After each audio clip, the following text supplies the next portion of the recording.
there you are as soccer administrators. He has just been released, and on the other hand, you eager to get South African soccer back onto the world stage. What were the discussions among yourselves? Well, already in the post-1985 period, after the second state of emergency, the call came through that we must unify sport because it was divided under apartheid. By 1989, that was our second visit to Lusaka in Zambia, where we got instructions from the ANC to accelerate. So by 1991, we had achieved a single non-racial authority for football, South African Football Association. But South Africa was expelled from both CAF and FIFA in 1976 because of apartheid. So there were preconditions to your re-entry? There were two preconditions to South Africa's return. One, unified non-racial body, and secondly, that apartheid must cease in terms of law and policy. Now, clearly by 1992 we had not met the second requirement to be admitted back to FIFA. And the Secretary General then, Sepp Blatter of FIFA, and the President Joe Havilands visited the country, had a meeting with Madiba. And really the issue at the time was whether or not the process of negotiation was irreversible. And this irreversibility test really came down to what Madiba has to say about it.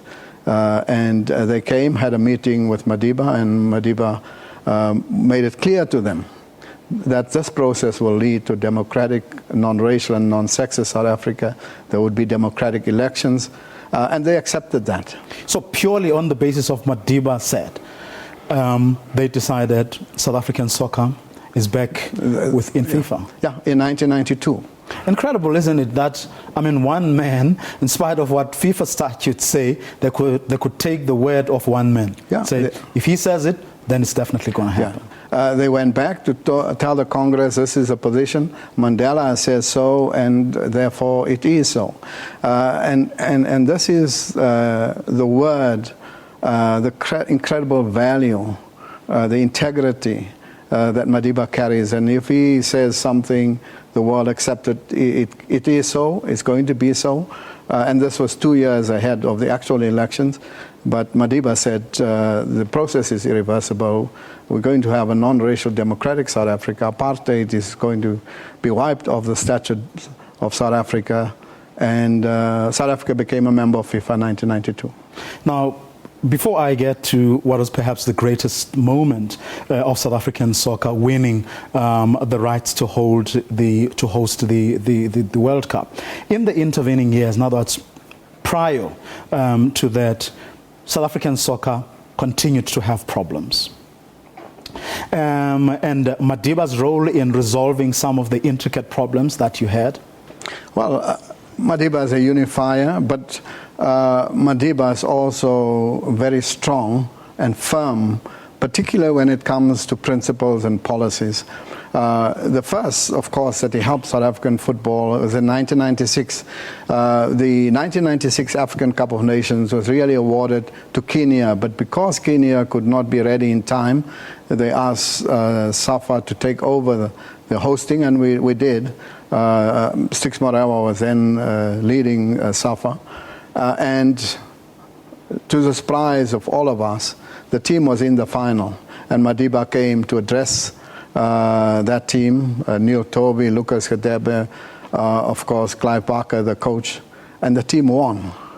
And Madiba was there on the day with the players. He had an incredible sense of talking to the players. And I think that if a person of his stature talks about the country's interests, players who sit there and listen understand that if this man asks you to do your best for your country, you cannot have a better example of a person who dedicated himself to produce only the best for the country. And so the players lived that out on the field of play with dedication and determination. Well, in fact, to win for Madiba. And Dr. Kumal was relating part of that story yesterday after a meeting of soccer administrators. But the other person who also said an interesting story, although he merely hinted at, because he didn't relate the whole story, was Jomo Sono talking about, I think it was the coach. Madiba was very much unhappy. I don't know what the remarks the coach made. And Jomo Sono says he called him up and said, he asked the coach to leave, and then said to him he was going to be the coach of South Africa. Do you have any knowledge of this particular incident? Yeah, I think that that was in the process leading up to the 2002 World Cup. And Madiba then came and wanted to resolve the matters because we had qualified for Korea-Japan. And there was a lot of differences after the team came back from Mali. And Madiba, in his very decisiveness, solved that problem within a few minutes. And the team went off to Korea-Japan, and Jomo Sono was the coach of the team, and we had agreed let Jomo take the team to Korea-Japan World Cup. So there were many moments of being very clear, very decisive. I remember we were all members of the NSC, the National Sports Congress, and we had taken a decision that the emblem would be the protea, not the springbok. In fact, the Congress was unanimous that the springbok was an apartheid symbol, and therefore it can no longer be part of any sport federation. And that decision, ironically, was taken in Port Elizabeth in a hotel called the Springbok Hotel. So there we took a decision that the Springbok is no longer the emblem. And Madiba heard about it. He called us, the whole executive of the NSC, to his house in Houghton. We sat down, and he said, well, I heard about your decision. And I heard you, the reason for the decision is that you are very angry with apartheid and so on, and so everything apartheid must be thrown out, and this symbol is an apartheid symbol. So he asked us, now, can any one of you explain to me about apartheid? Is there anyone amongst you who believe that you know more about the humiliation, the insult, and the abuse, the suffering under apartheid? Is there anyone here? Then tell me. Of course, we all said, no, Madiba, we cannot teach. Can't tell you. We can't teach you anything about apartheid. And he says, okay, fine, you agree. So tell me, why don't you want the Springbok emblem? And don't refer to apartheid at all. Don't mention apartheid. Because you have now acknowledged you can't explain apartheid to me. So give me the reasons. Of course, we all stopped. We sat there looking around. We had no argument, because that was a basic argument. And Madiba then, typical Madiba, lectured us about the need of bringing everybody together, of reconciliation, of making sure that everyone finds a space and a place in the country. And therefore, what is dear to people, we must acknowledge. And so if you look at the rugby emblem, it's a combination of both the Springbok and the protea, which Madiba was very happy with the compromise. Of course, some of us suffered in the Congress because we had betrayed the original position. Certainly. But I think that Madiba made FIFA ignore its own decision and made us to reconsider our decision. Let's fast forward now to you sitting there, you're preparing your bid for the World Cup. And then you have to decide on what is going to make this World Cup bid a compelling one. Well, I've said it before. In a bid, you compare stadiums and roads and airport and other infrastructure. And all of the bidding countries could put that forward. And then there's an argument of where will we have the best stadiums and infrastructure. But we had the difference maker, and that was Madiba. And so the first thing we did was to travel to Port of Spain, Trinidad and Tobago. I was on the plane with Tokyo Sexwale. And we went to Port of Spain. And on that island of Port of Spain was Sepp Blatter was there. Jack Warner was the president of CONCACAF at the time. Bin Hammam was the president of Asia. So we had a meeting, and of course Madiba came, and later Archbishop Desmond Tutu came. And you could see the incredible commitment of both Archbishop Desmond Tutu and Nelson Mandela to do only the best for this country. So Madiba traveled 17 hours. We were on the plane with him, and it was wonderful to talk to him about all sorts of things over those 17 hours. And when we got to Trinidad and Tobago, in the streets, it says, "He is coming." And the next moment, the banners in the street said, "He has come." And you could see the impact that Nelson Mandela had over people throughout the world. Of course, they had gathered in a big stadium, all of the people of the island, to see him and hear him speak. But Madiba was so tired that we asked Tokyo to speak, and Sepp Blatter spoke, and other speakers all spoke.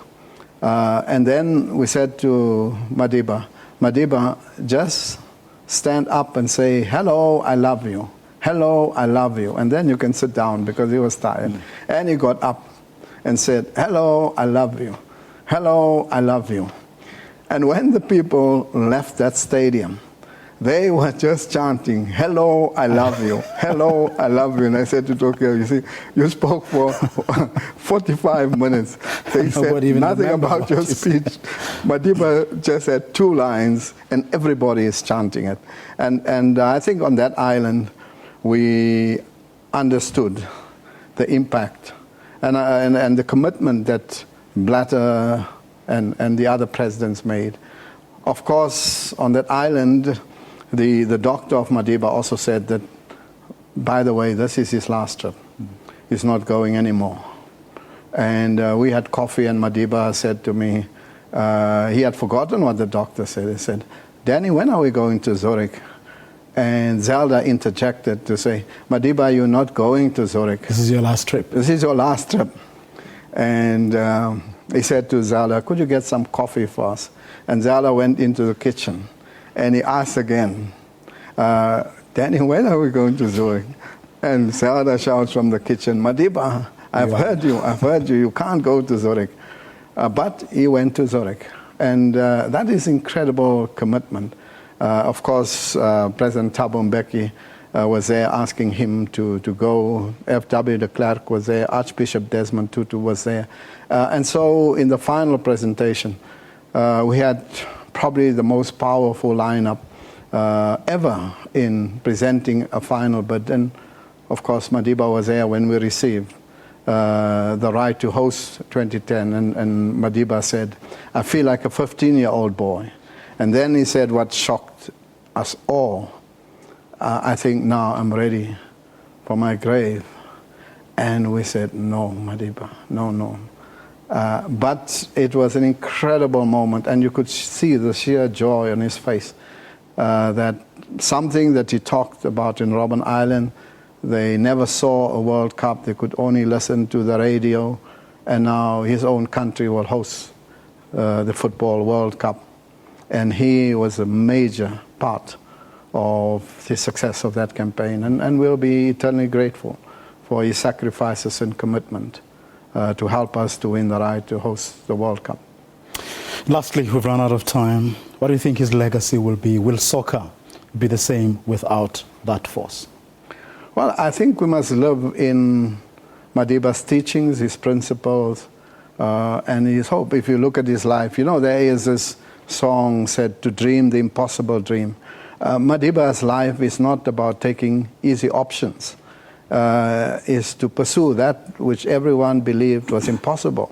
The idea that you could defeat apartheid and bring people together divided for more than 300 years was impossible for many of the people of the world. The people that the jailed and the jailer could reconcile and work together was impossible. But I think that if we believe that our mission is to achieve the impossible, then I think we'll do well. And many of the things, even the World Cup, it was 100 years later, and the world said it was impossible. And with Madiba's support, we showed the world it is possible. And even when we had to present the World Cup, the world said there must be a plan B, not them. And we could not fail Madiba. So if we work in football in the spirit of pursuing difficult but worthy objectives with determination, commitment, and hard work, we will turn South African football in one of the best federations on the planet. Mr. Jordaan, thank you very much for talking. Thank you.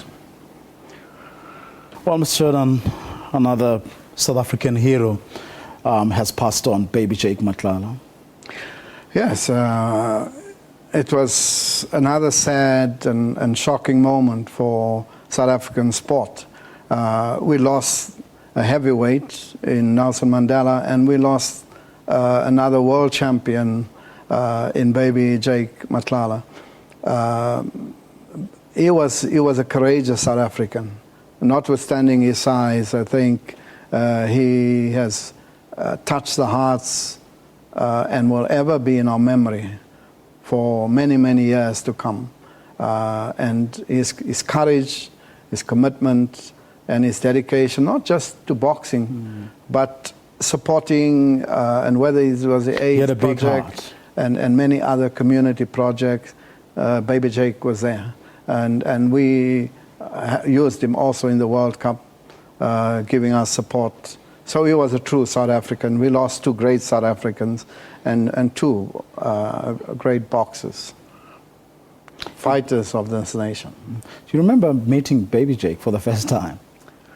Yes, I met Baby Jake. He came around to SAFA House because we wanted to engage him in giving support and inspiring youngsters, because he wanted to see the youngsters, the youth of this country, whether they become boxers or football players, but get into sport. He was a lover of sport, and we had long and very productive discussion around the need to always create opportunity for the youth.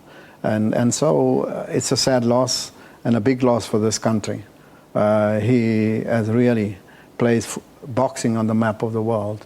And we miss him.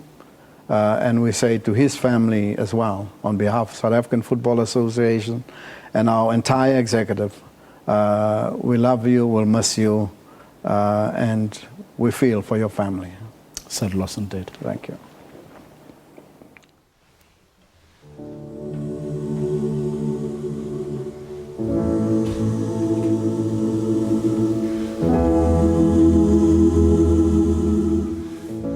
Hello, I love you. Hello, I love you. Well, Danny Jordaan reflecting on his moments with Madiba. Well, up next, we now bring you that rare interview with Zinzi Mandela interviewing her own father. Until we meet again tomorrow from me, Vuyo Mvoko, it's goodbye for now until 6 o'clock tomorrow evening. Maye, maye, maye, maye, maye, oh maye.